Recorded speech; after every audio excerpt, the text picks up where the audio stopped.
മുനമ്പം വഖഫ് ഭൂമി പ്രശ്നത്തിൽ പ്രദേശവാസികളുടെ റിലേ നിരാഹാര സമരം 100-ാം ദിനത്തിലേക്ക് കടന്നു.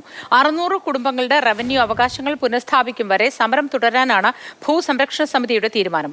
ഭൂസമരത്തിന്റെ 100-ാം ദിനത്തിൽ മുൻ MLA-യും തൃണമൂൽ കോൺഗ്രസ് സംസ്ഥാന കൺവീനറുമായ PV അൻവർ സമരപന്തൽ സന്ദർശിച്ചു. മുനമ്പത്ത് ഭൂമി തർക്കത്തിൽ എരുതിയിൽ എണ്ണയൊഴിക്കുന്ന നിലപാട് സർക്കാർ അവസാനിപ്പിക്കണമെന്നും 10 മിനിറ്റ് കൊണ്ട് തീർക്കാവുന്ന വിഷയമാണിതെന്നും അൻവർ വ്യക്തമാക്കി.